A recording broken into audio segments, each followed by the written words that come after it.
Hey, what's up, guys? How y'all doing today? Well, baby, if your name is Megan Thee Stallion, you are suing everybody. Popular Twitter bloggers, you have been promising this for months, and you are going to let that chopper sing.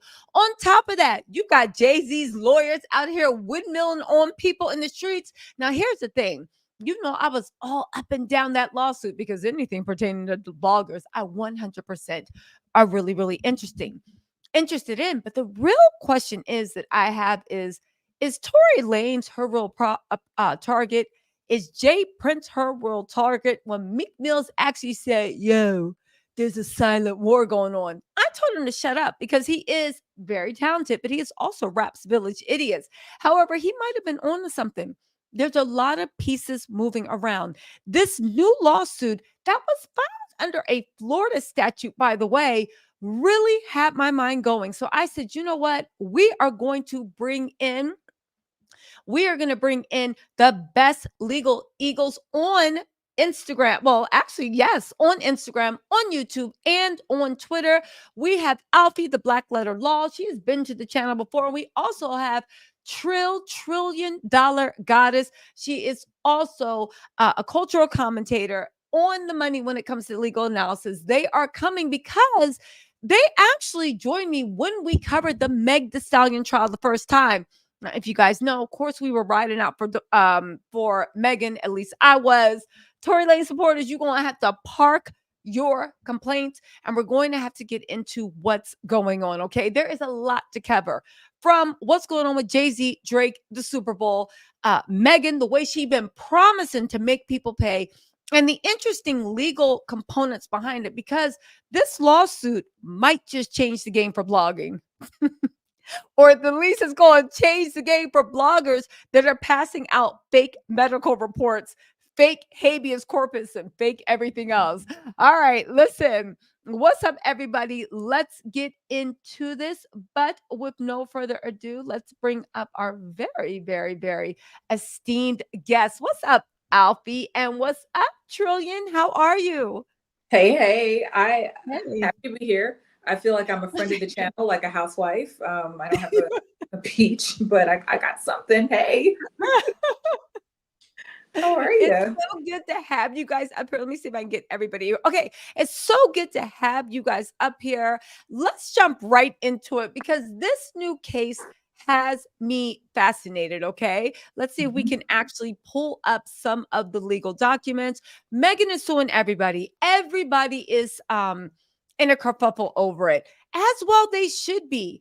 Who are the players? Well, of course, you have Jay-Z and Beyonce. They were some of the biggest players supporting Megan out there. I do think it's one of the reasons why Megan didn't just get completely railroaded and her career destroyed. I believe when Megan came out with what happened with the Tory Lanez thing, it was kind of, in my mind, starting kind of like a hip hop Me Too movement where other people were coming out and speaking. I do think that's why she received such a backlash from the industry.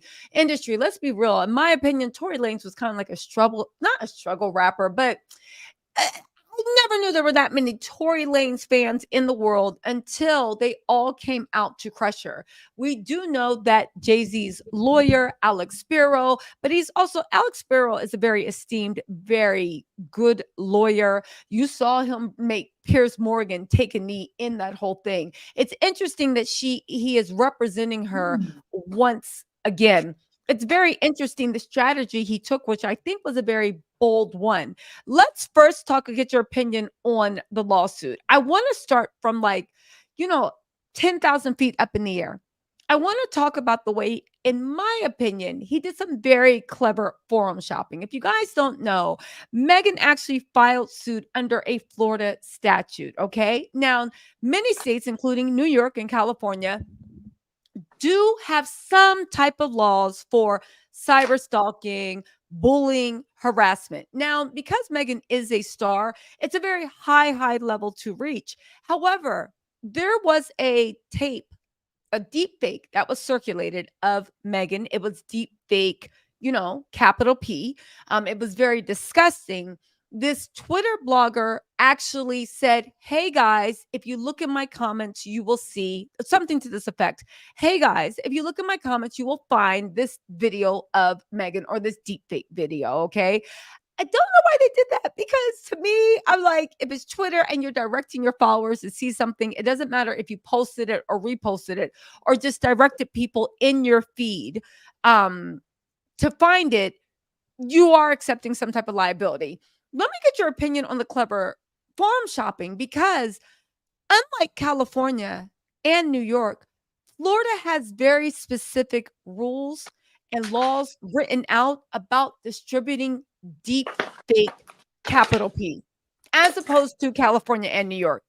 When I heard it was filed in Florida, I said, I didn't even know Megan Thee Stallion actually resided legally in Florida. However, what is your take on that? It looks like very clever forum shopping to me. What is your Yeah. take on it being under the Florida statutes? So I just actually, when you said that, I kind of briefly looked at this suit earlier, and I was like, Florida. Yeah. So usually when you file a suit, you can file when parties have to be diverse, meaning there's diversity jurisdiction, have to be from separate different states. But usually the proper venue is wherever the events giving rise to the action took place, or where a person resides or is domiciled. So I was like, who lives in Florida? But if you look at the allegations, they tell you that venue is proper in the Southern District of Florida because a substantial part of the events giving rise to the complaint occurred in that district. I don't know what events from these allegations took place in Florida, but that is clever. Also, I want to say count one is a relatively new law. It was enacted in October 2022, and Yeah. that's the promotion of the altered sexual depiction, the Yeah. malicious promotion. So yeah, but yeah, so I think she must have done something in Florida, or that's what they're alleging. So what they're doing is, I think that what they're doing under that new statute is, I think, again, if I was Milagros' lawyer, and again, I do think that this is to punish her. Oops. If I was the internet blogger's lawyer, I do think this is to punish her. And I'm not saying that Megan is in the wrong or right. Megan begged people to stop. It kept on going. If we look at it from the point of why is it in Florida? If I was her lawyer, I would try to get this thrown out. Basically saying, I think what they're doing is not stretching the wall, but they're going under the thing that if the hurt was intended, and what is it? If it was circulated, I'm trying to think of the word. If it was circulated in Florida with the intent to cause harm in Florida, then even if you're not a Florida resident, which I strongly think Megan might be saying she is a resident of Florida, if she's not, you can still get under there saying, okay, you're not a resident, I'm not a resident. The hurt occurred in Florida. What is the hurt? You put out this post with the clear intent of it doing harm to me in the state of Florida.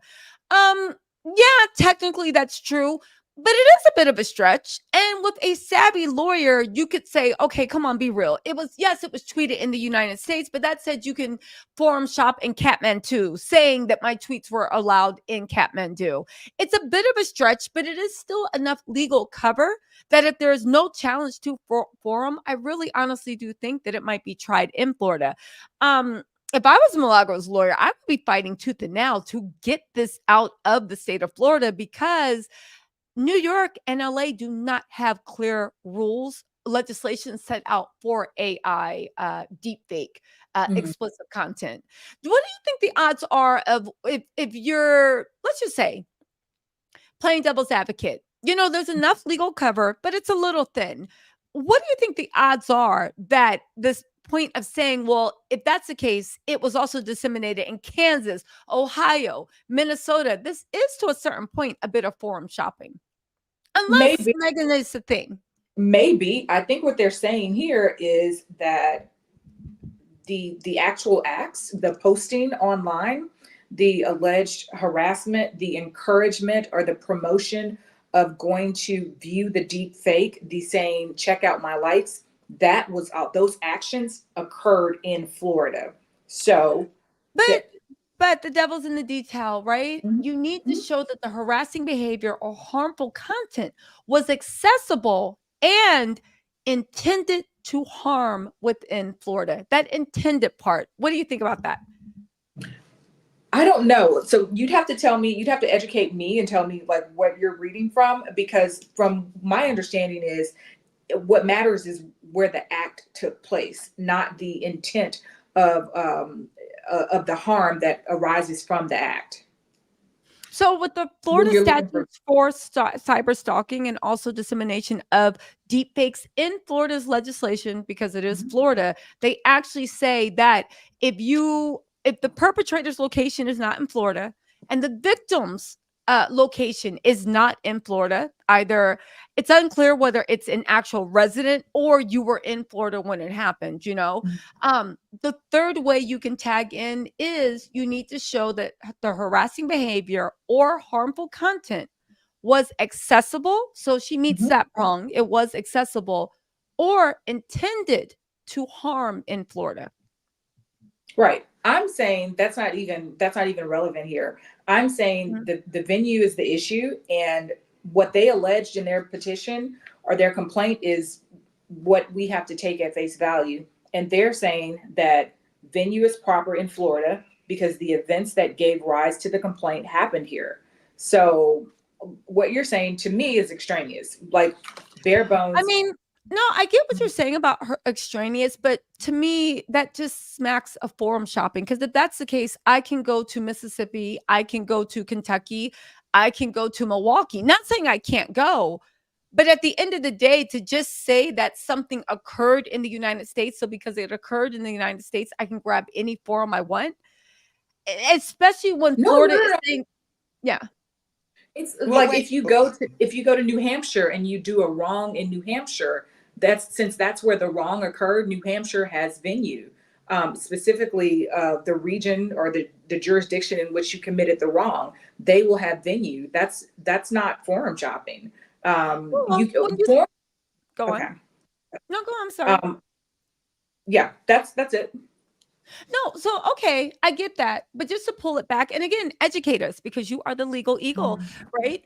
When when I take it back and I'm like, okay, fine. So the harm occurred. But if I'm trying to get you under a relatively new law that was enacted in what, 2022, that Mm-hmm. specifically says in order for you to be eligible, you have had to intend for the harm to occur in Florida. Not that it actually accidentally happened, but you need to have been like, yo, we're going to set these Florida streets on fire. That's what I'm saying. Like, well, I mean, again, it might just be semantics, but just as a take, I wanted to know what your take on was that. So, okay, it's not forum shopping, it's whatever, but the statute actually says that in order for you to get a cause of action, you have had to attend it, which shows something more than just Let me pull it it up. happened. Well, before Alfie, can I hop in here real quick? I'm Yes. sorry. This is Please, girl. Trill. We're gonna just shorten the name to Trill tonight. Okay. They are also on the lawsuit. They're also citing the Florida long arm statute. Are you guys considering that as well? Because it has a couple of other The long arm areas statute there is to get oh my God, this is taking me under back. the The venue long arm section. statute is to get personal jurisdiction over a person. Mhm. It doesn't really have anything to do with venue per se. Well, it's under the But venue let me look at jurisdiction and venue section. Well, I would right. So assume if they're trying to get long arm, again, they're going by that statute to get jurisdiction over her, saying right, you intended to cause harm in Florida. So because you intended to cause harm, we can prosecute you under the state of Florida. And that Again, she yeah. suffered as well in Florida, it says. And so she let me tell you, com- there are three things, uh-huh. right? So Mm-hmm. Okay. in order to bring a suit, you have to have subject matter jurisdiction. So that means the court has to be able to judge the subject of the case. You have to have the proper venue, and then you have to have personal jurisdiction over the person. So that means there has to be some type of personal connection to Florida. So that means like the injury happened while somebody was driving through Florida, or a resident of Florida caused the injury, or was injured. So there are three types of authority, if you will, that a court has to have. Okay. So I guess what I'm I'm going to asking, so read this. since they listed it, I guess I'm asking, is that what they are also arguing? Is this part of, you're saying it's not relevant? No. It's all Oh, relevant. okay. It's standard. When you file a complaint or a petition, you always have to allege these things. You have to allege that the court has subject matter jurisdiction, personal jurisdiction, and that you're doing it in the proper venue. Okay. Okay. I'm going to read the Florida statute real quick that you're. Yeah, okay. So let me actually read some of this, the legal documents for the people in the chat. I will say that when it comes to Florida's cyberstalking law, again, Megan has a case and her attorney is very good, but definition of cyberstalking involves using electronic communication. Of course, they did tweets, and maybe even emails, definitely social media posts to harass, threaten, or intimidate a specific person. It includes repeatedly contacting someone in a way that causes substantial emotional distress or fear. Okay, but this is actually for a private citizen. Under Florida law, cyberstalking requires a pattern or repeated conduct directed at a specific person that causes substantial emotional distress. A single tweet is generally not considered cyberstalking. Neither is a single video or post. However, if the tweets are frequent, targeted, and designed to distress or harm, it may meet the criteria. Again, we keep getting into actual intent. The thing is, Megan is a celebrity, is she not?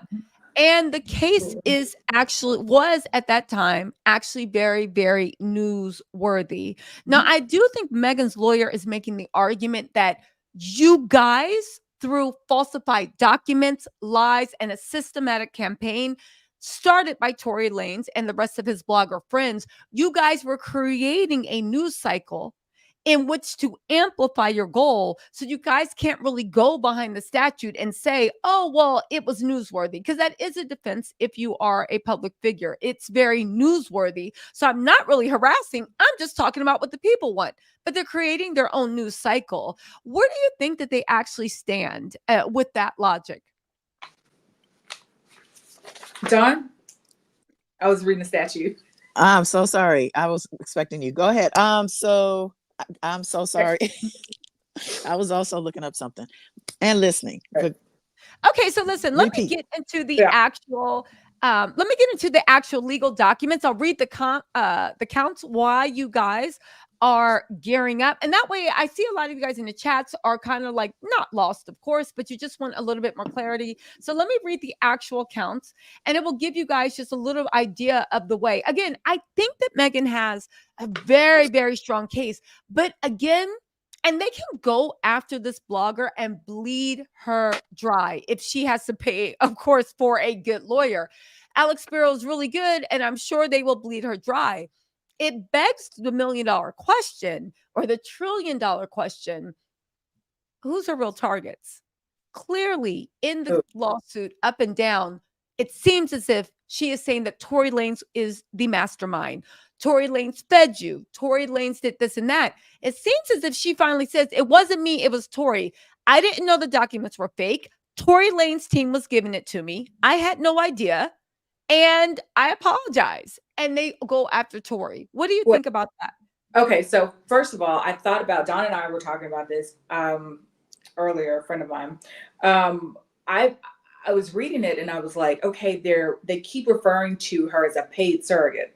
And then I started thinking, you know, once you start doing discovery, once you start having to produce things like text messages, emails, like any type of documents, I was like, are they trying to get information on Tory and Tory's camp? And are they going to use this somehow against him? Like, that's the first thing that clicked in my mind. And then I was looking at the counts. I know you're going to go over them, but I think that they do have really good cause for count 1 for sure, and count 4. Count 3 is interesting because the intentional infliction of emotional distress. I think I read in the petition where it's alleged that Megan asked her, "Hey, what do I need to do to get you to stop saying these things?" And it was met with, live your life as I shall live mine. Or I'm just, of course, paraphrasing. So I Yeah. think there is something there with count three. Count two, I think that's going to be a little challenging to prove, but I do think that they do have enough. Some of the allegations in the complaint were based on her opinion, and I think that they need to come with a little bit more evidence if should this ever get to trial. But I think that they do have a case in at least 3 of the 4 causes of action. Oh, well, listen, without a doubt, they do have a case. I agree with you. You bring up an interesting point that I'm thinking they just want to bleed her dry. Maybe they actually do just want to get to discovery. Because once they get to discovery, it'll kind of rip the walls open of what's going on. But let's get into these calls of action. All right. Okay. So this is the Megan Pete as an individual and a popular Twitter blogger. They have demanded a jury trial. I don't know if that's going to go good for the blogger. Megan, we saw her in the Tory Lanez trial. She is a very credible witness. She is a very reliable narrator. When she was on the witness stand at the Tory Lanez trial, even people that thought or that she might be putting 20 on 10, they walked away from the courtroom saying she's 100% legit. So she definitely knows how to move a jury. Her job is to create emotion in words. I wouldn't want to go against her on a jury trial. And anyway, they said for years, the defendant, popular Twitter blogger, continues to act on behalf of, this isn't count one. They did the nature of action part one. On behalf of Daystar Peterson, known as Tory Lanez, as an online rumor mill churning out falsehoods about Miss Pete to her tens of thousands of social media followers. Since this blogger's 2020 indictment for felony assault with a deadly weapon since Tory Lanez's indictment for a felony assault with a deadly weapon after shooting Meg, he was later convicted in December 2022. Up through today, the defendant, which is the blogger, performed Tory Lanez's public bidding to degenerate, belittle, insult, and spread false statements about Megan online and in every other media platform for no other reason than to bully, harass, and punish Megan for Tory Lanez's conviction and to tarnish her reputation, causing emotional stress. This first paragraph out the gate is like, yeah, flip, flip, flip. To me, that is the attorney from the gate saying, listen, it's either you or Tory. Y'all can both go down. One can go down. Are you going to play ball or not? If you were this blogger's attorney, what would you be advising right now? Just reading the first paragraph one, the nature of actions. First, what I would say is I would reiterate and just do a PSA right now to all bloggers. You guys, us, because I'm trying to get on my legal journalism tip, are being taken more seriously. You have to get your business together. You should get insurance, and you should learn about what slander and libel means and what actual malice means. That's important. That's the first PSA. Then, at first blush, my thing, at first blush, everything is always a little daunting, but this is surmountable, maybe. But I would try and probably work a deal, because I think that this is just the tip of the iceberg. There's a lot more information in here. Just for example, she's got a huge social media following, way more than what they've listed in here. A lot of people know that, and I don't know why it's not listed in here. But she's got a lot of power. She's got a lot of influence. So Well, I when would you say say you don't know why it's listed, again, this is what why it's makes me not think. here. Well, why it's not listed. This is what makes me think that Megan actually, because did she plan this? And there's nothing wrong with it, but did she plan this? Did you change your state of residence quietly to Florida sometime around when this legislation was passed in 2022, 2023? Just quietly, because again, it seems like it's very systematic. And the fact that they only use dates between, I think, 2022 and now, I would say that the Florida legislation does not allow for retroactive. So there's no point in bringing up anything that happened before 2022. Again, I'm just guessing why they would do this She didn't when. change her. She didn't change her residence to Florida. It's literally the act was committed in Florida.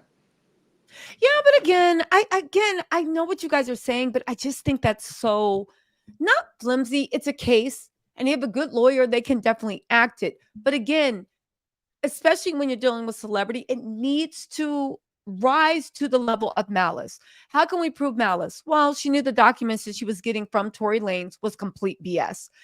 That rise to the thing of like, not only did you know you were saying lies, but you wanted to say the lies with the explicit attempt of causing her extreme emotional distress, and you intended to cause her extreme emotional distress in the state of Florida. Now, maybe they hope to get a tweet or a message that says, yeah, I want her to feel humiliated in every state of America. Okay, that's enough for a hook, but I just think it's really, really curious, which goes into what is your goal? Because, yeah, this is going to bleed Milagro dry, right? Alex is a great attorney, so he can argue anything. But the actual legal meat, I don't know. I feel like at least that part, when it comes to malice and intent, prior to discovery, it could be very flimsy, or maybe Megan knows something we don't know. Well, And what's curious is how would they know that she was in Florida allegedly when this happened? I don't know, the Twitter X. I don't know if they have like a location or something like that. I don't know if like they clocked it as soon as she posted allegedly. wait, I get it. Something pops into my head right now. Mhm. I do remember when the trial was going on, right? And it wasn't safe for Megan in Houston, and she wasn't in California. I remember hearing that Megan was actually in Florida. Mhm. So if she was in Florida and she's making an argument that Milagro is going, trying to do harm and malicious lies and blah, blah, blah, blah, blah, and she's in Florida, I mean, that's a big hook. Okay, I can see that. And maybe that's why the dates are so specific. And they only go for it because she actually was in Florida during that time, not as a resident, but she was in Florida. I do remember hearing rumors that Megan was in Florida, getting herself healthy, getting her mind right, and she wasn't in Texas. What Okay. it doesn't in this case. Megan never had to set foot in Florida. It's about the defendant being in Florida. It can be the defendant or the plaintiff. Either one of them can be in Florida. So either the blogger can be in Florida, or Megan can be in Florida while she's trying to cause her harm. So if you're trying to cause me harm by cyberstalking and I'm in Florida, then it's like you're trying to, because I'm in Florida at Because that that's time. where the injury took place. I mean, that's where she would have Exactly. been. Yeah. Exactly. So I think that's a strong hook now. That's a strong hook more than, oh, well, it could have been Minnesota. It could have been Nevada. It could have been anywhere. So yeah, actually you figured it out. Megan actually was in Florida I heard rumors she was in Florida during that time. I'm saying that what matters is whether the blogger was in Florida. And so, okay, let's look at personal jurisdiction. The court has personal jurisdiction over the blogger pursuant to the Florida long arm statute, which we learned in school. When we think of long arm statute, we think of reaching back, grabbing your ASS and bringing you back. And the state can do that because the blogger committed the act when they were in the state of Florida, and it caused Megan to suffer injury in Florida. So and I think that's what you're thinking about. So if you post something, if the blogger posts something while they're in Florida, and I would think Floridians look at it, that would cause Megan to suffer injury in Florida. Yeah, so I was looking at I get what you're saying, but I'm reading the Florida statute right now, and it can be one, both. It can be one and two, or three. So they allow for both or all three if you want. So the injury can be suffered. So Megan can be the one in Florida when the injury was suffered. Again, I'm Mm-hmm. looking through blogs. They were saying that she was actually getting herself healthy and her mind right in Florida during that time. So Mm-hmm. she was actually in Okay. Florida for an extended period of time, Mm. maybe not enough to Okay. set up residency, but definitely for an extended period of time. When It the could be injury the fact occurred, that yeah. yeah, and it could be, and the fact that they said the injury was ongoing, she was there for quite a time. So it's repeated injury too. Um, Actually, the blogger could have actually been in Florida too a few times, and we just didn't know. And they could be also wrapping it around the fact that, like, hey, guess what? Really quick, I just want to say, what's up to Jason. Charles Johnson? Hi, Tisa, my life loves you. Hi, Mrs. Johnson. Can you give Teresa, what's up, Teresa, a shout out? Bigger things for you coming, we know. Speak it into existence. Charles Johnson, listen, everybody in the chat, let's give Teresa a big happy birthday. Congratulations, another year, being blessed, and you got a really good husband by your side that's always looking out for you. Y'all, everybody give Teresa a happy birthday. Okay, so let's get into this the nature of the action. They said the lengths the blogger goes to harass Megan knows no bounds. For example, she has gone so far as to share a deep fake P whatever video of Megan. In June 2024, the blogger encouraged her 27,000 followers to view a post by Bembella that shared a doctored, artificially created video of Megan purportedly engaged in sexual acts without her knowledge or consent. After the blogger's conduct led to a firestorm of negative reaction from others, she doubled down in a YouTube video in June 9th, 2024, claiming that Megan was a professional victim and denying any wrongdoing. But the blogger was wrong. Her conduct was an unlawful promotion of an altered sexual depiction and caused Megan severe emotional distress and reputational harm. In another instance on September 2nd, 2024, the blogger accused Megan of having a severe drinking problem, who needs to spend more time in a relationship with herself and her therapist and maybe AA. She has no personal relationship with Megan and had no basis to make some outlandish and false claims. Now, again, let me just say this, right? Because slander is never good. But again, Megan herself admitted she had a drinking problem. So, okay. Let's get into the next one. And yet another instance, but I do think also that the reason they are pointing this out is the fact that when you talk about somebody having a drinking problem, not your opinion, but you're saying it for a fact. You are going into their medical history. Addiction is looked at as an illness. If you are exposing somebody's illness, that could tip into getting into somebody's sexual history or medical history genuinely invites the fact of this can be raised to malicious. And also it's important to note out that when somebody is a celebrity, what is it? The burden is higher, standards higher. It's a higher burden of proof than if we were just two people, like two neighbors. So when you are a public figure, you have to accept a certain amount of Criticism. Wait, Yeah. so Tisa, have you actually heard this blogger's commentary on Megan Thee Stallion? No, here's the thing. I haven't heard her commentary on Megan, and I am no way defending. I know that Megan was dragged through hell and back in that Tory Lanez trial. That's why I asked you guys on.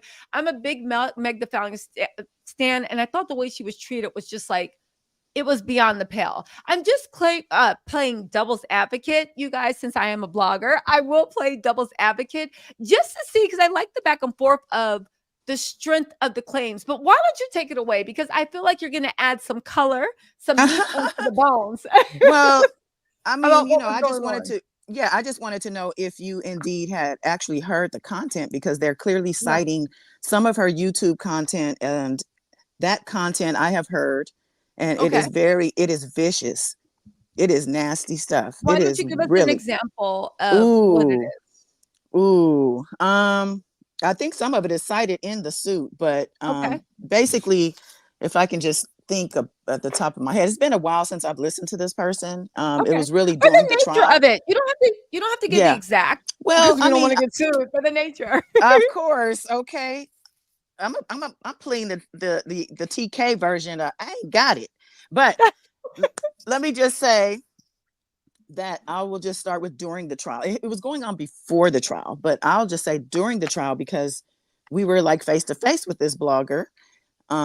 She was so sweet in person, but woo, that internet game is nasty. It is vicious. Oh, really? So basically, I would just say this: we sat in that courtroom, we saw and heard the evidence. Mhm. We, for the most part, when I say we, myself, Alfie Esquire here, other sane people were agreeing that, Tory is guilty. He did that. Okay. We are Mhm. all one. There were some, of course, who are there. I call them just fans. Some people just love an underdog and they're going to root for that underdog regardless. And especially a black man who is being held down by the system, blah, blah, blah, which does happen. But so when the evidence is being shown and we're seeing things very clearly, we're seeing the wounds in the feet and the evidence, the body cam from the police body cam showing Oh, you where guys saw body cam. Okay. oh yeah, definitely Okay. body Yeah. cam Mhm. video, and we heard the shots, audio, Mhm. very deliberate shots. So when you see and hear these things, and then you hear this particular blogger then go back to her platform and say it was glass in her feet, and Oh, I there see was your no, point. yeah, there were no injuries. Really just refuting everything that we really truly saw as actual Oh. evidence. Oh, see, I didn't know it went to that level. So you're saying she can't even play the innocent role of, I don't know, they were just giving me information because you were in a court of law, you heard things presented as evidence, and then she would go back and just completely run the same narrative as if it hadn't been said in court. Is that what the premise is?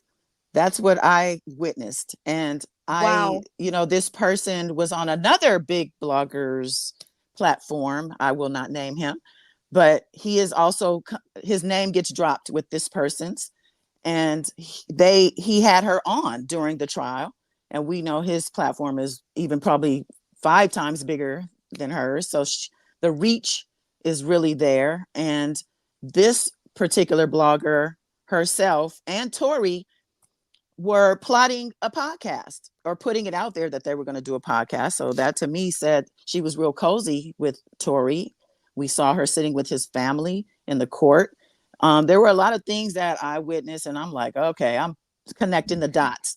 Something else is going on here. So this is just me. I'm just giving an opinion. See, here's the thing though. So this makes me thank you for adding color to that, right? And next time, girl, just break in. I'll just keep talking. Just jump in, right? Go that. And I'll be like, oh, okay, go I ahead. got you. Okay, but here's the thing, because that's actually a really good point, too, which brings me back to my first point of I think that this is an effort to um bleed the blogger. And again, it's a very savvy media strategy because you think about it. You say that there was a huge blogger that was help disseminating information. Tory Lanez. I always wondered who financed his legal team. There were rumors that maybe Jay Prince's record company was helping finance his legal team. Again, those are just rumors. We don't know if it's true. I didn't know Quarantine Radio paid that much. But if you are going against heavily moneyed people or people that have support from heavily moneyed people, right? But you need discovery, you need someone to fold. Who would you go after? The bigger blogger with a lot of money, power, legal team, um, somebody that, or would you go after the Twitter blogger, which 27,000 followers on Twitter sounds like a lot, but since Elon Musk took it over, yeah, maybe here or there. And it's kind of like she actually is the cheapest and the weakest link. She is the one that most likely cannot get the best representation. And she is the one that put herself out there to be the sacrificial lamb at the end of the day. What do you guys think about that? So when I read this, I was like, okay, this is definitely a shot across the bow. This is a warning, and I think she wants people silenced. I do think she feels like she's been harassed and unfairly treated, and this is just a shot across the bow. Warning: keep your name out of my mouth. This is my first example, Okay. and I think a lot of people are going to be a little bit silent as they watch this unfold, because she is right now just a blogger with a huge following, and which is pretty powerful. So this is definitely just a warning shot. It's a Right. warning shot, definitely. Mhm. Well, you Definitely, have I to can go on. remember on Station Head, if I could say that, the Station Head platform, there's over what, 1 million, I think, followers there. So it's just an audio platform, but there's a lot of push, a lot of power in that. And as well, this person definitely puts the screws, I would say, to Megan Thee Stallion. Every single step that she makes, every little sneeze, everything, ever since Yeah. prior to the trial up to now. This is why. Now, also, I wanted to just throw this out there. There's an article, I believe today I was reading it from NBC News, but it is in December of 22 when the trial was going, and it was about the bloggers at the court. It talked about this particular blogger specifically, and saying, I think it was kind of a precursor or a foreshadowing, because it was very much a Okay. warning. It was very much a warning. And that was back during the trial, that this is misinformation coming out from this person. Because like I said, direct information from the court that was proven comes out from her mouth as the opposite, or just totally just untrue information. So they had to, I think they're using the media obviously to, Mhm. use, as a warning, as Afi mentioned, warning shots. Definitely a warning shot, but as a blogger, I have to wonder, like, where are they planning on taking this? Not the Megan Thee Stallion thing, because again, the things that she experienced were beyond the pale. And it was crazy the way that I remember when I saw circulate on Twitter a fake doctor's report, when I'm like, you guys, this is not the doctor's report. It's written in crayon. Like, what is this, right? And it was being circulated. So what she went through was beyond the pale. But I mean, at the end of the day, um, just with celebrities, and we're not going to bring their names up, it's almost as if, I guess they want to get it to the point where nobody lies on them and they keep it as close to respectful as you can while giving your opinion, right? Because giving your opinion on trending newsworthy topics, that's completely legal. Mhm. And when you take into the fact of celebrities' dirty little secrets that they plant articles about themselves. I'm not talking about Megan. I'm not talking about Megan. Megan wanted to be left alone. But a lot of people in the celebrity culture plant articles about themselves all the time, which can be easily proven in discovery. They call the paparazzi, they do these posts, they plant articles because they want to be talked about. At what point, when it is a thing of talking about people where it's like you wanted to be talked about, this is newsworthy, now you're saying, well, you can only talk about me the way I want you to talk. Again, I feel like for most bloggers, and I'm even just saying it for myself, and who knows, maybe I've crossed the line a few times. You're not talking about me. But at the end of the day, it's like people are allowed to have their opinion of you as long as they keep it respectful and that it is on trending current topics. Where do you see the boundaries about this for the celeb ecosystem actually being drawn? Right. So I agree with you. If it's newsworthy, if it's current commentary, you're perfectly within your right to do that. And I think what this lawsuit is saying is that this has been persistent, even when she hasn't been in the media, even when there's nothing newsworthy going on about her. And there have been comments made for the sole purpose, allegedly, that's what's alleged in the lawsuit, just to harass, hurt, and malign. No other purpose. That's what she's saying. And it's damaging to her psyche. It's damaging to her reputation. It's damaging to her business. So I think the basic point is the persistence and the fact that it's not newsworthy. I think Goddess was talking about this has been going on pre-trial, during the trial, and now 2 years post-trial. So that's Yeah. the issue. No, so with Megan, again, it was a cut above what was going on Twitter. It was a cut above that she was clearly struggling. She just lost her mom, her grandmother. It was a really, really dark time by any objective or subjective measure. But what do you say to, let's just say it wasn't going on before, right? What's the actual counter argument of, well, if you are a celebrity, you even have a social media, and again, I'm just playing devil's advocate. You even have a social media person and a calendar for a post in order to keep yourself in the news cycle. I understand the fact that celebrities don't want this and they don't want that. I mean, we're all the same. I hate when people be dragging me and they be dragging me left, right, and a third, right? So it's like, people have their opinion. But at what point because these celebrities, they have money, which is like, you go after a bigger blogger that has either money or they have access to unlimited legal counsel, which might even be better than having unlimited money. If you go and you say, okay, well, I'm not newsworthy, what's the counter argument about, but you are literally paying a social media manager to keep you in the news cycle? You are making yourself newsworthy. Again, with the celeb gossip thing, you're never going to be there for solving world peace. I mean, for ushering world peace, solving world hunger.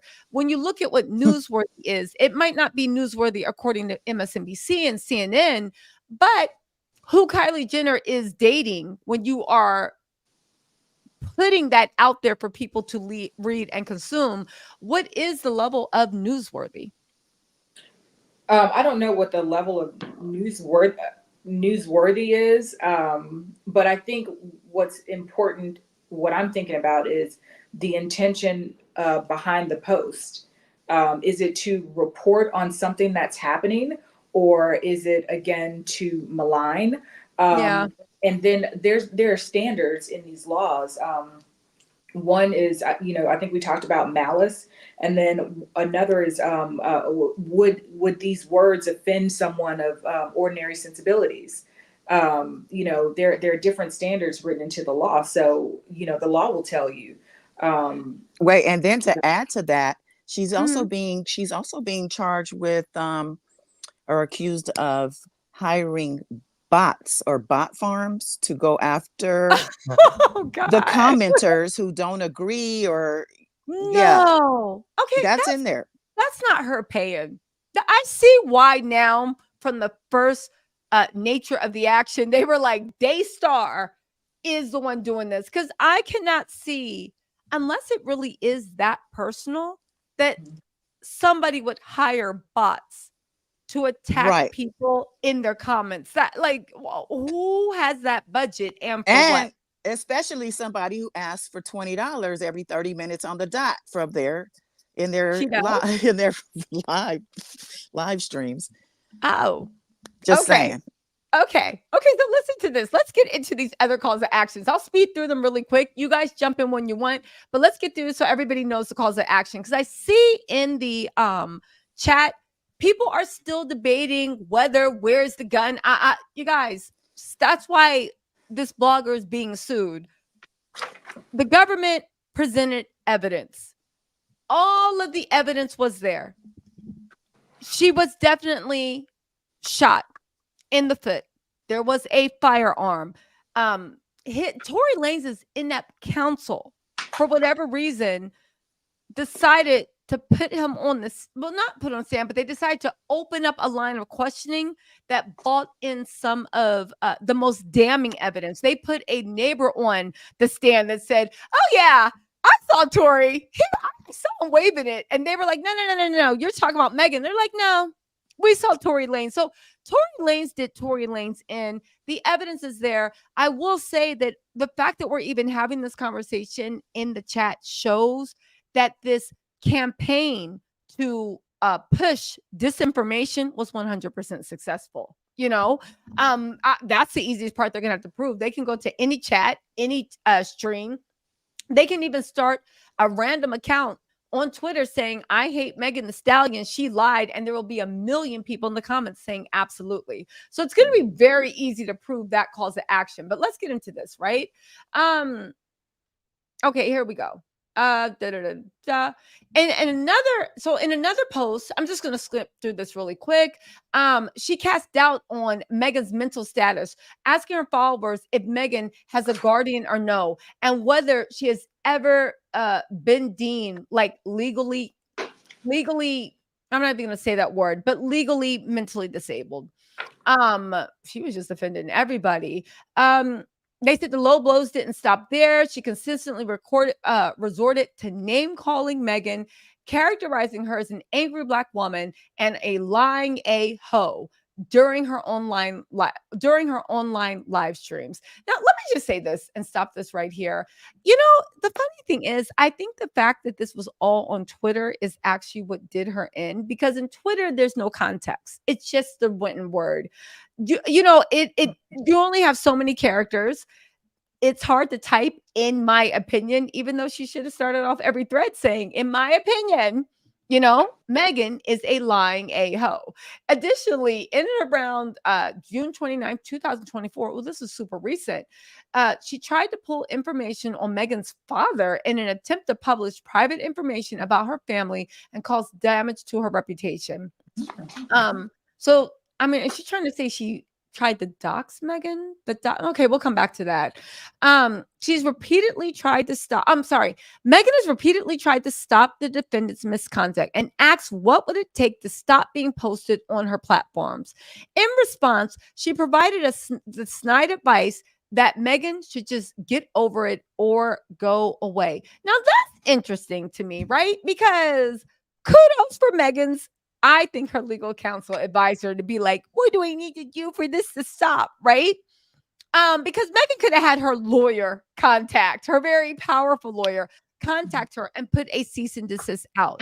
It almost seemed like they were laying out a honey trap, even though, there is no crying in baseball. She walked right into it. She ran into the trap.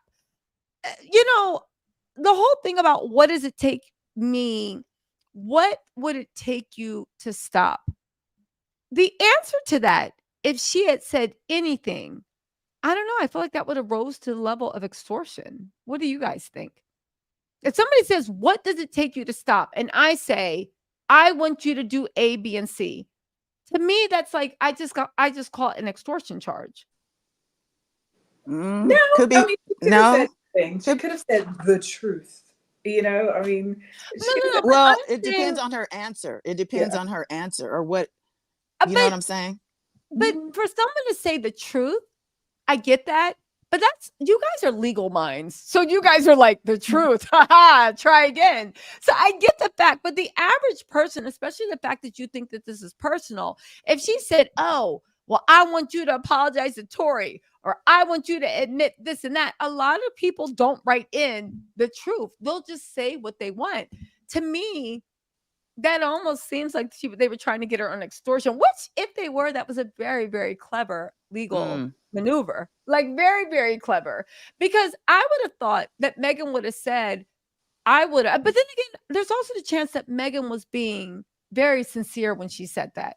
Because if she really wanted to get her, she could have said, what will it take you to stop? I can't think, I can't sleep. Sometimes I feel like I want to hurt myself. Why? Please stop. And then you just basically laid your claim for intentional infliction of emotional distress. And you knew that it was adversely affecting her. And I told you the depth of it. Kind of what Cardi B did with Tasha K. So again, there is a chance that Megan was actually being very, very sincere and decided to just contact her woman to woman and say, yo, can we just put it into this? What do you guys think about that? That's exactly, like, I'm glad you said woman to woman, because that's what I first Mhm. thought too. Like, it could have Mhm. been just a woman to woman thing. It could have been, well, what do I need to stop this? Assuming, like, maybe you get money, maybe this is how you earn your living, Mhm. reporting on what's happening, and I happen to be the target of your the subject matter of your reporting. How can I stop this? Maybe we can have some type of reckoning. Um, and Yeah, I just, pure frustration.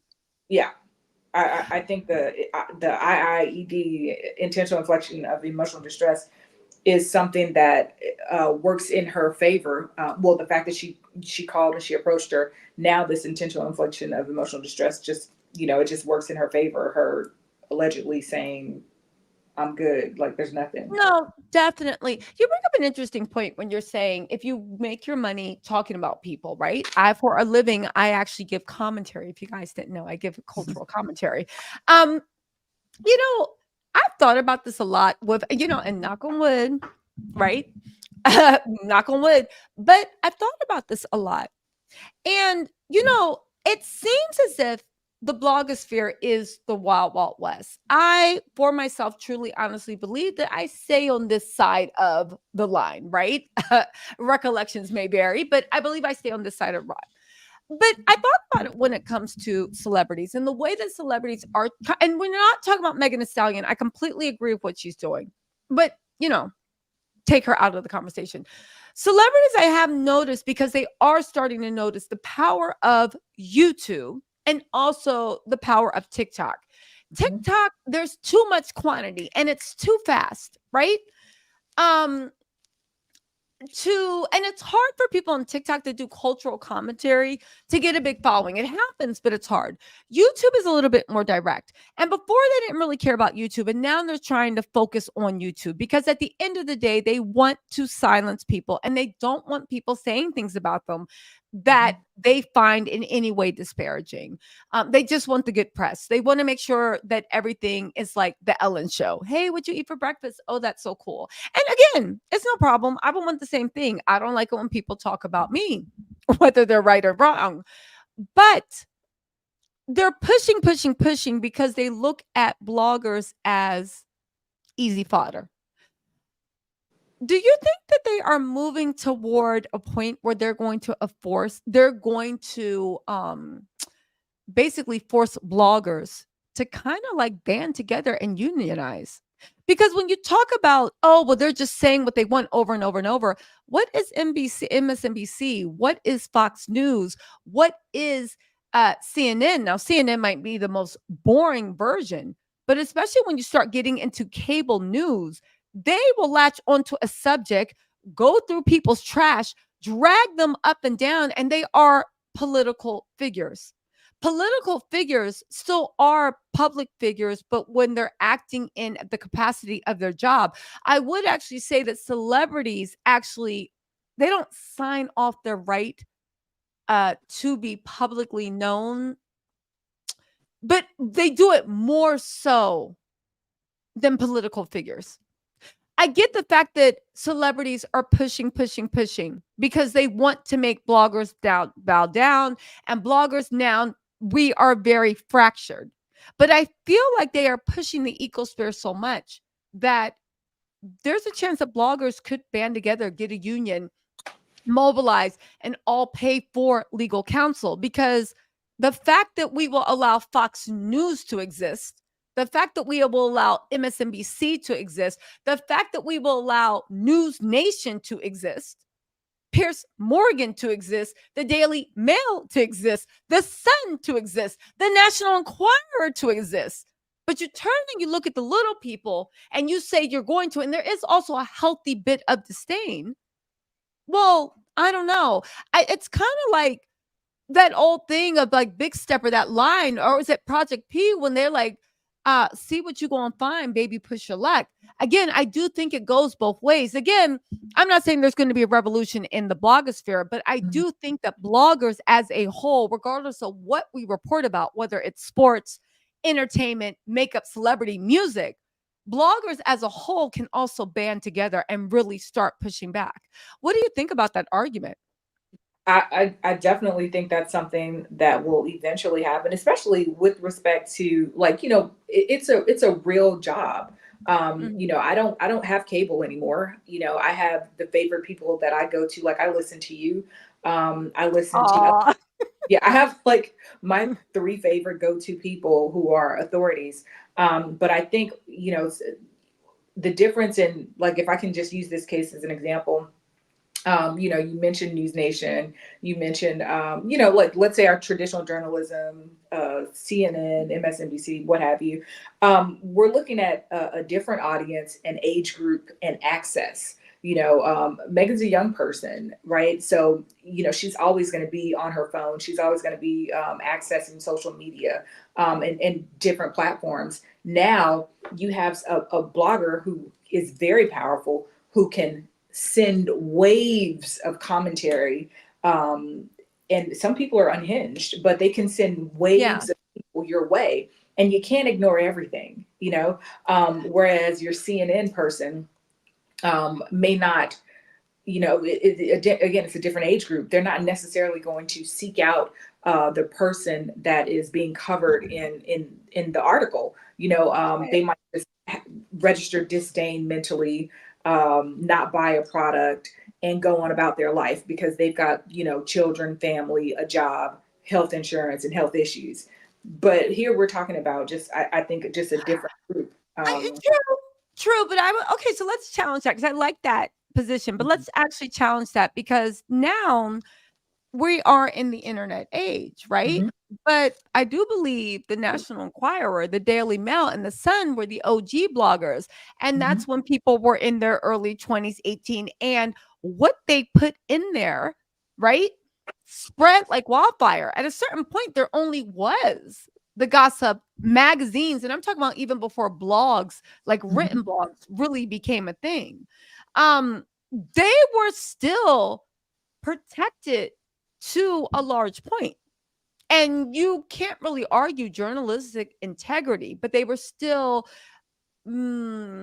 protected. oh, That might be because they were, well, the National Enquirer, the mhm, Daily Mail, the Sun, they were protected when they were the only things going. Now, it could be because they were offshoots of giant media platforms, but that goes into their strength in numbers. I mean, if you unionize, if some lawyer actually went and approached all the bloggers and said, listen, you guys are going to pay a retainer for, because I think you guys are going to each pay a retainer for, I don't know, $100 a month, or I don't know, a penny per subscriber. I don't know. But you literally go to every blogger on YouTube that has motion. Again, when I say motion, I think they said that only like 5% of YouTube makes most of the money, right? So you have a little following, you're making money, you do $100, 200, maybe you do 500, I don't know. You go over to Twitter, you go over to the TikTok, you guys have motionless ban, you go to Instagram. Now all of a sudden easily you might have 200,000 people, all of them earning over $1 million a year, and they're all paying dues. You might have 300, you might have 500,000. Again, I do think that the reason why bloggers are not respected is because we have not figured out how to band together. Because when they go after one person, and again, you guys, I'm not talking about Megan Thee Stallion's case, okay? She has nothing to do with this. But when they go after one person for whatever reason, everybody scatters instead of actually having some type of clear protection. Because again, And look at that's the the card. key word. That's the key word, protection. And I was going to say, if the protections are provided, and that it sounds like a good plan, sounds like a big undertaking, but if the protections are provided, that's what's necessary, because those bigger outlets that you were talking about, even though they spun off, they spun off into to what they were slapped with lawsuits still left and right. They get every, someone said this earlier, every good journalist has been slapped with at least one lawsuit. So this is something that's typical. And we as independent contractors essentially are not protected by the umbrella of YouTube, right? Should YouTube will be our CNN, our bigger platform banner, but they don't protect us. We're on our own. So that would be an amazing idea if it could work. I think it 100% it could work. A legal fund. I think the same way, I think it 100% could work. Freelancers band together all the time. It would just take a enterprising lawyer or two. I feel to like you're giving me an assignment. No, listen. I think that if somebody could figure out a way to make it work, or at least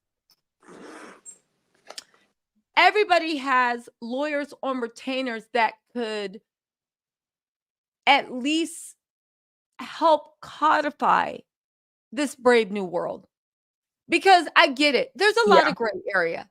And for every Megan the Stallion, right? Where it's like, no, like you 100% deserve like justice.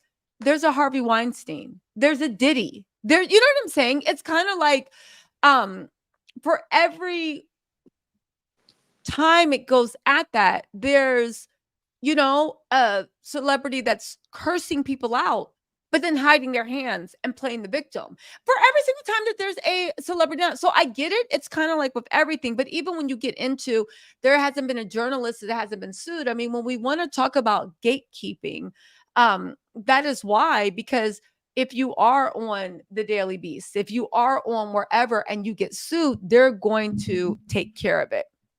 You know, I think it's an actual interesting thing. But really quick, because I know you guys have to go, let's see if we can get through a little bit more of this lawsuit. But again, I do think that the little people on all sides have to stick together, not just for protection, but also maybe we should start self-regulating ourselves as bloggers so that we make our own guidelines of rules of journalistic integrity that must be followed.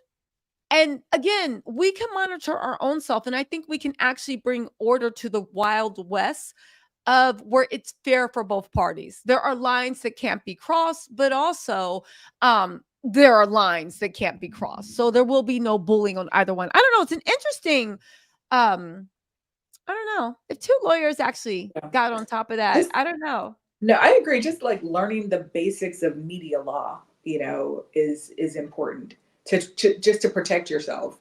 And to Again, when it comes to being a celebrity journalist, you can know the basics of media law. And honestly, that's actually gotten me out of not trouble, but the pushback. When people come to you stupid and you're just like, what are you talking about? It's my opinion. So you need learning the basics of media law. I think you're right, would definitely be. And having bloggers sign like some type of pledge, I will not. But I feel like a lot of times people's PR people and publicists are counting on the fact that you don't know media law at all, or your rights, or where the bounds are. But again, right now it's very, like you said, subjective, case by case by case.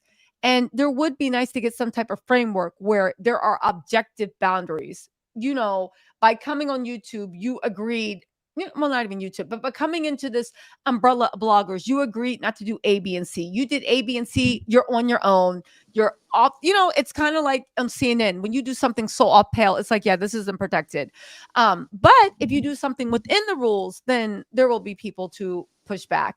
Anyway, Megan is claiming that they falsified information, they circulated every information, and they keep showing tweets from 2002. I think the reason they are showing tweets from 2002 and not other vicious things that this blogger said is because I actually am starting to believe that Megan actually was in Florida in actual 2002. Yeah. Okay. So listen, really quick, because I know that you guys have to go. I just want to get your take on everything really quick. Alfie, you can go first, and then we will have Dawn give her thing. Alfie, where do you see this case going? We can go over everything later, but where do you see this case actually going?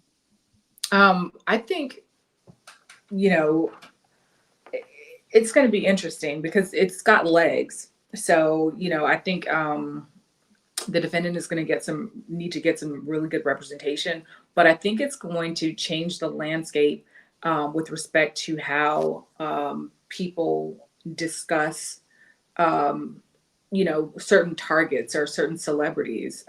So I think it should be interesting, and I think it's going to definitely have a chilling effect. I don't know if it's going to be temporary or if it's going to be long term, but I think it'll have a chilling effect on how they discuss these people, these I celebrities. think, yeah, I can see what you're saying. I actually just have to push back. I think it's going to have a reverse effect, which is a necessary effect. I think it's going to start a serious conversation about bloggers banning together in some way of having unified either legal counsel or a codified code of conduct that Mhm. will provide protection too. Because when you say a chilling effect, yeah, when it came to the Megan Thee Stallion, it was much needed. But I do think that, I don't know, with every new ecosystem, it takes a while for it to be codified. I think this will speed up the codification, which I think will protect people on both sides and make it a more fair, even playing field for everybody involved. Um, Definitely. And Trillion, Alfie, I know you might have to get out of here. Trillion, we are going to continue this conversation just a little bit more because I want to hear a little bit more about what you have to say, unless you have to go too. Well, Let me know. I can make it short and sweet.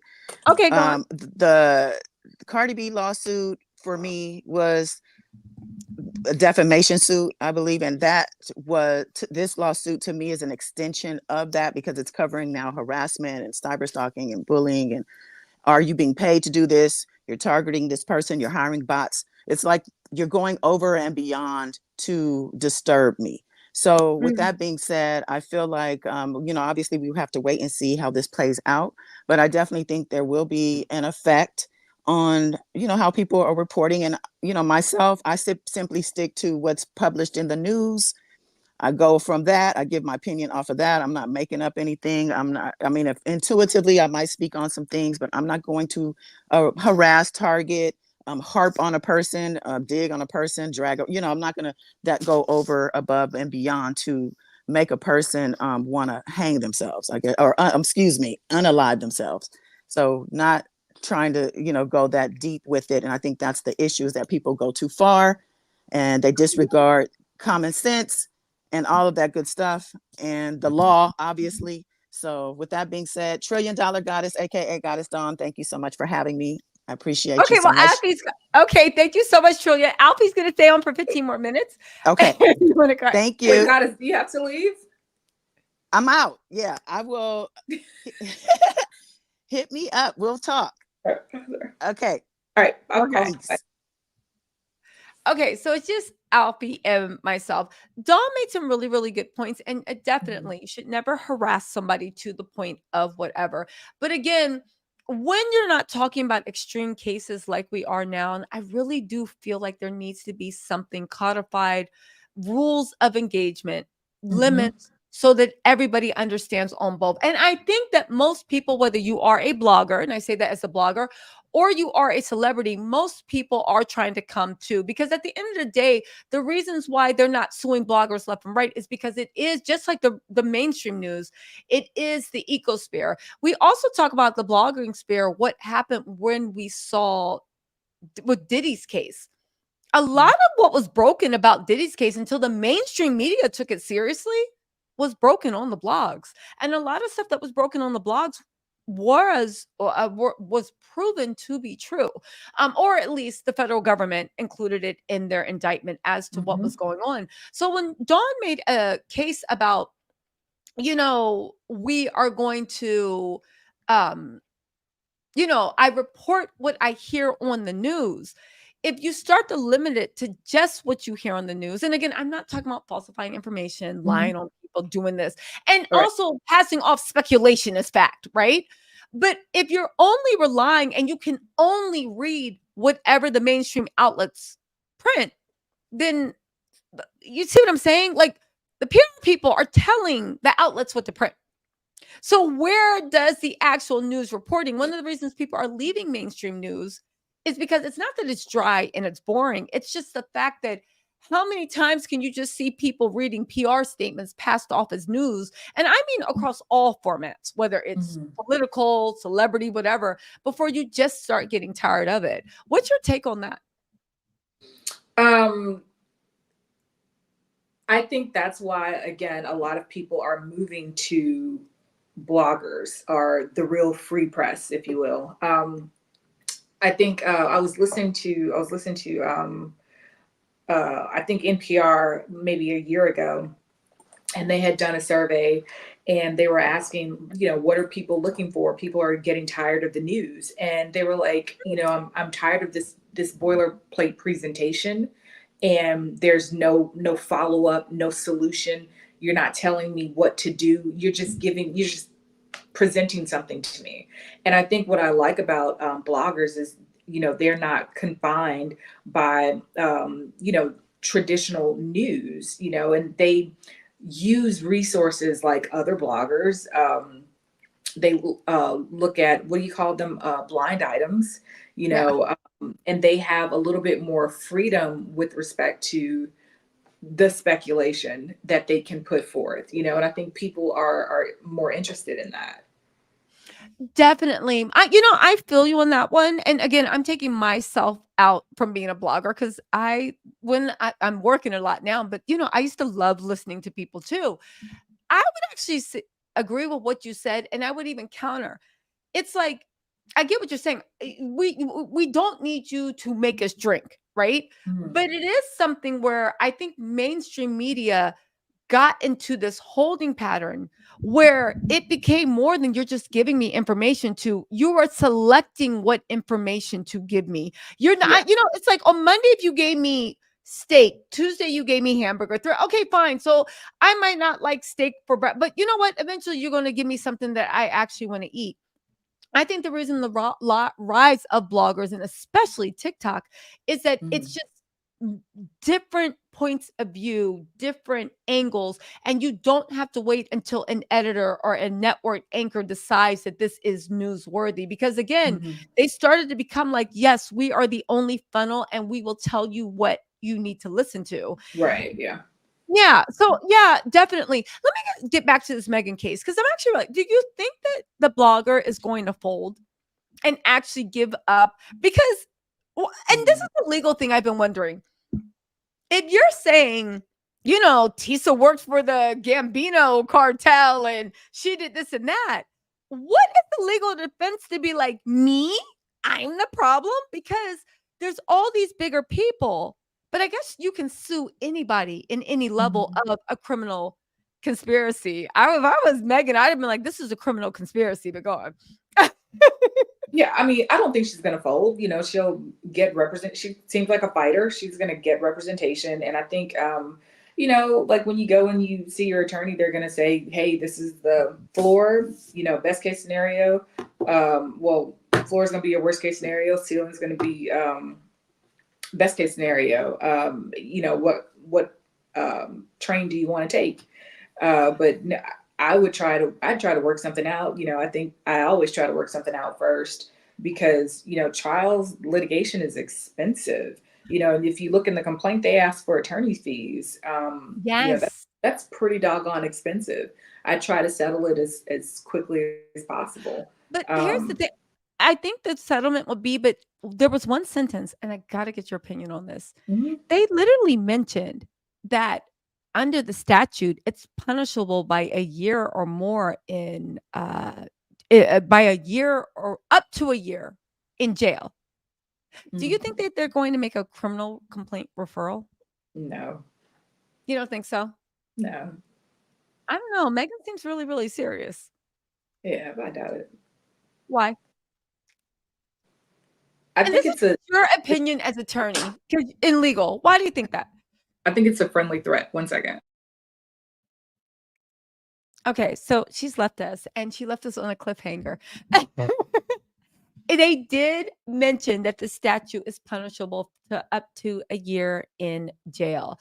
Again, this is a civil complaint. So you can't send her to jail, but it is punishable of up to a year. And I was just asking Alfie, why don't you think that they made a criminal complaint?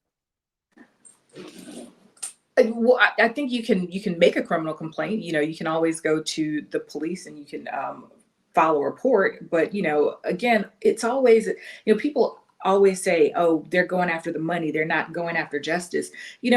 in every jurisdiction, you have a mandate, you have crimes that are priorities, and you have crimes that are not. I don't know if this is, this civil matter is new on the books. I don't know if the criminal matter is new on the books. I don't know if it's something that's tested or not. I don't know if it's a priority in that jurisdiction. But I do think it's just a friendly, polite threat that I would have put in there. I didn't look at it, but I'd like to. I'll probably look at it when I go home tonight. Okay. So, And again, let I do. me maybe I either read it in the statute or I read it in the complaint. But the fact that they're bringing up a statute that's punishable by up to a year in jail. Yeah, I don't know. I just thought that was really, but again, it shows that what she is accused of doing is actually really, really, really serious. That it is in the complaint. I mean, in the statute, punishable by up to a year in jail. I know what you're saying. This is the last question. I know you have to go soon, but so you're saying that if she gets representation, she can fight this out. I think that if this is attorney's fees, if they can show that she wasn't operating in good faith, there's a good chance that she actually might get attorney's fees. She could go broke from this. On top of that, she has Alex Sparrow as a lawyer. So you already have a very, very good lawyer. Representation that's on the same level as Alex Sparrow, I would imagine, is super, super expensive. She just got a regular lawyer, do you think it's possible just to get a regular lawyer and be able to fight this with any type of, because look at what happened with Tasha K with Olga, Of course. Yeah, I'm an ordinary lawyer, and I could still fight this. You are not an ordinary Alex lawyer. Sparrow, I think he's fantastic, but even Alex Sparrow, like I've seen him in trial, he makes mistakes, he fumbles. I mean, he does great work, but yeah, you can get an ordinary lawyer who knows their work and who's just able to execute just as well as Sparrow or anybody else. So yeah, I think, and I don't know if she has insurance or not. I don't know if she has like any type of liability insurance for the work that she does, that may cover, her legal expenses. Who knows? That's another thing though. Bloggers should, register and get some legal insurance, liability insurance. But yeah. Make sure you get liability or some type of legal. I gotta head out. What's that? I gotta head out. Oh, okay. So listen, you guys, thank you so much for joining. We will talk to you later, Alfie and also Trillion. Thank you for joining us. And you guys, we'll try to pick this conversation up later. Thank you so much for joining us. All right. Talk to you guys later. Thank you for having me.